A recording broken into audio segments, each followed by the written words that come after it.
Hi friends, YouTube ಚಾನಲ್ಗೆ ಸ್ವಾಗತ. ಇವತ್ತು ಸೊಪ್ಪಿನ ಸಾರು ಹೇಗೆ ಮಾಡೋದು ಅಂತ ನಿಮಗೆ ತೋರಿಸ್ಕೊಡ್ತೀನಿ. ಇದು ಮುದ್ದೆ ಅನ್ನಕ್ಕೆ ಅಂತೂ ಸೂಪರಾಗಿರುತ್ತೆ. ಇದಕ್ಕೆ ಬಿಸಿ ಬಿಸಿ ತುಪ್ಪ ಹಾಕ್ಕೊಂಡ್ರೆ ಮಾತ್ರ ಸಖತ್ತಾಗಿರುತ್ತೆ. ದಂಟಿನ ಸೊಪ್ಪಿನ ಸಾರು ಇವತ್ತು ಹೇಗೆ ಮಾಡೋದು ಹಳ್ಳಿ ಸ್ಟೈಲಲ್ಲಿ ಅಂತ ನಾನು ನಿಮಗೆ ಹೇಳಿಸ್ಕೊಡ್ತೀನಿ. ತುಪ್ಪ ಹಾಕ್ಕೊಂಡ್ರೆ ಮಾತ್ರ ಸಖತ್ತಾಗಿರುತ್ತೆ. ನೀವು ಒಂದ್ಸರಿ ಈ ಸಾರು ಮಾಡಿ ತುಪ್ಪ ಹಾಕಿ ಟ್ರೈ ಮಾಡಿ ನೋಡಿ. ಇಷ್ಟ ಆಗಿದ್ದಲ್ಲಿ ನನಗೆ ಕಾಮೆಂಟ್ ಮುಖಾಂತರ ತಿಳಿಸಿ ಫ್ರೆಂಡ್ಸ್. ಇವಾಗ ಹೇಗೆ ಮಾಡೋದು ಅಂತ ನಾವು ನೋಡ್ಕೊಂಬರೋಣ. ಮೊದಲಿಗೆ ಏನೇನು ಬೇಕು ಅಂತ ನೋಡ್ಕೊಳ್ಳೋಣ. ಟೊಮೆಟೊ, ಹಸಿಮೆಣಸಿನ್ಕಾಯಿ, ಕೊತ್ತಂಬರಿ, ಬೆಳ್ಳುಳ್ಳಿ, 1 ಕಪ್ಪು ತೊಗರಿಬೇಳೆ, ಸೊಪ್ಪು.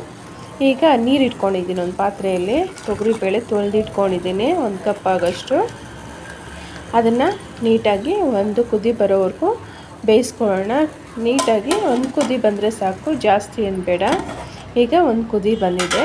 ಈಗ ಸೊಪ್ಪಿಟ್ಕೊಳ್ಳೋಣ. ನೀಟಾಗಿ ವಾಶ್ ಮಾಡಿ ಸೊಪ್ಪನ್ನು ಇಟ್ಕೊಬೇಕು. ಮಣ್ಣಿದ್ರೆ ಅದು ತಿನ್ನೋದಕ್ಕೆ ಚೆನ್ನಾಗಿರಲ್ಲ. ನೀಟಾಗಿ ಸೊಪ್ಪನ್ನು ವಾಶ್ ಮಾಡ್ಕೊಬೇಕು ಫ್ರೆಂಡ್ಸ್.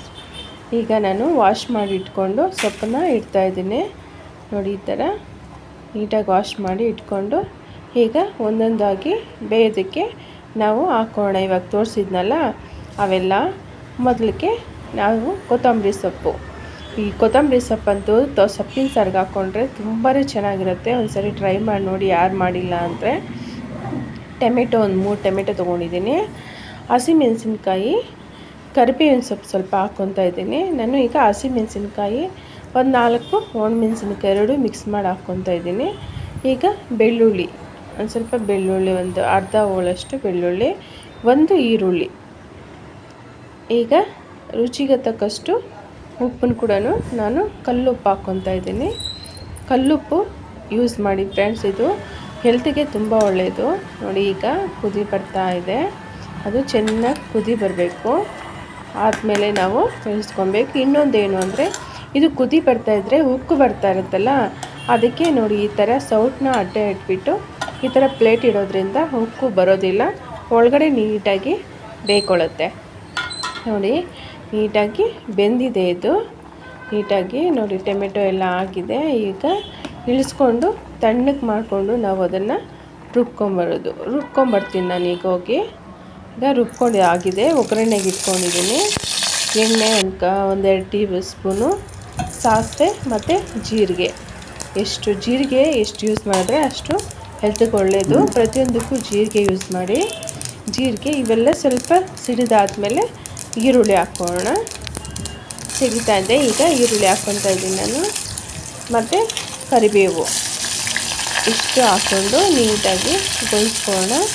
ಸ್ವಲ್ಪ ಕಲರ್ ಚೇಂಜ್ ಆಗಲಿ, ಹಸಿ ವಾಸನೆ ಎಲ್ಲ ಹೋಗ್ಬೇಕಲ್ವ, ಇದಕ್ಕೆ ಚೆನ್ನಾಗಿ ಈಗ ಆಗ್ತಾಯಿದೆ. ಇದು ನೀಟಾಗಿ ಆಗಿದೆ. ನಾನು ಈಗ ರುಬ್ಕೊಂಬಂದಿದ್ದೀನಲ್ಲ ಆ ಸೊಪ್ಪನ್ನು ನಾನು ಇದಕ್ಕೆ ಹಾಕ್ತಾಯಿದ್ದೀನಿ. ನಾನು ನೋಡಿ ರುಬ್ಕೊಂಬಂದಿದ್ದೀನಿ ಸೊಪ್ಪು ನೀಟಾಗಿ. ಈಗ ಅದರ ಒಳಗಡೆ ಹಾಕ್ತಾಯಿದ್ದೀನಿ. ನೀಟಾಗಿ ಮಿಕ್ಸ್ ಮಾಡ್ಕೊಂಡು ಹಾಕ್ಬಿಟ್ಟು ತುಂಬ ರುಚಿಯಾಗಿರುತ್ತೆ. ತುಂಬ ಗಟ್ಟಿಯಾಗೂ ಮಾಡಬೇಡಿ, ತುಂಬ ತೆಳ್ಳಕ್ಕೂ ಇರಬಾರ್ದು. ಸೊಪ್ಪಿನ ಸಾರು ಮೀಡಿಯಮ್ ಹದದಲ್ಲಿ ಇರಬೇಕು ನೋಡಿ. ಈ ಹದದಲ್ಲಿ ಇರಬೇಕು. ಯಾಕಂದರೆ ಬೇರೆ ನೀರು ಹಾಕಲ್ಲ, ಅದೇ ನೀರು ಹಾಕೋದ್ರಿಂದ ಅದೇನು ಜಾಸ್ತಿ ಕುದಿ ಬರಬೇಕೇನಿಲ್ಲ, ಸ್ವಲ್ಪ ಕುದಿ ಬಂದರೆ ಸಾಕಾಗುತ್ತೆ ನೋಡಿ. ಈಗ ಬಿಸಿ ಬಿಸಿ ಸೊಪ್ಪಿನ ಸಾರು ಗಟ್ಟಿಯಾಗಿದೆ ನೋಡಿ. ನೀಟಾಗಿ ಎಷ್ಟು ಚೆನ್ನಾಗಿದೆ ನೋಡಿ.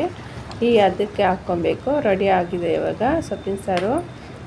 ಇನ್ನೇನಿದ್ರೇನು ಸೋಮಕೊಳ್ಳೋದಷ್ಟೇ ಫ್ರೆಂಡ್ಸ್ ನೋಡಿ. ಈ ಥರ ಮಾಡಿ ನೋಡಿ. ದಂಟಿನ ಸೊಪ್ಪಿಂದು ತುಂಬಾ ಚೆನ್ನಾಗಿರುತ್ತೆ. ಮುದ್ದೆಗಂತೂ ಸಖತ್ತಾಗಿರುತ್ತೆ.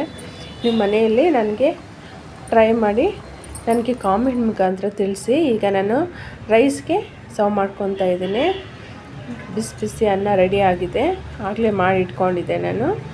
ಈಗ ಅದಕ್ಕೆ ಸೊಪ್ಪಿನ ಸಾರು ಹಾಕೋಣ ನೋಡಿ ಫ್ರೆಂಡ್ಸ್. ಎಷ್ಟು ಘಮ ಅಂತೂ ಸೂಪರಾಗಿರುತ್ತೆ. ಯಾಕಂದರೆ ಕೊತ್ತಂಬರಿ ಬೇರೆ ಹಾಕಿದ್ದೀವಿ, ಕರಿಬೇವು ಹಾಕಿದ್ದೀವಲ್ವ, ಅದನ್ನೆಲ್ಲ ಕುದಿಸಿ ರುಬ್ಕೊಂಡಿರೋದ್ರಿಂದ ಘಮ ಸಕ್ಕತ್ತಾಗಿರುತ್ತೆ. ಈಗ ತುಪ್ಪ ಹಾಕ್ಕೊಂಡು ಇದನ್ನು ಒಂದು ಬ್ಯಾಟಿಂಗ್ ಹೊಡೆದ್ರೆ ಸಾಕು. ಆಹಾ, ಎಷ್ಟು ಚೆನ್ನಾಗಿರುತ್ತೆ ಗೊತ್ತಾ. ಈ ಥರ ಮನೆಯಲ್ಲಿ ನೀವು ಮಾಡಿ ನೋಡಿ. ನನ್ನ ಕಾಮೆಂಟ್ ಮುಖಾಂತರ ತಿಳಿಸಿ ಫ್ರೆಂಡ್ಸ್.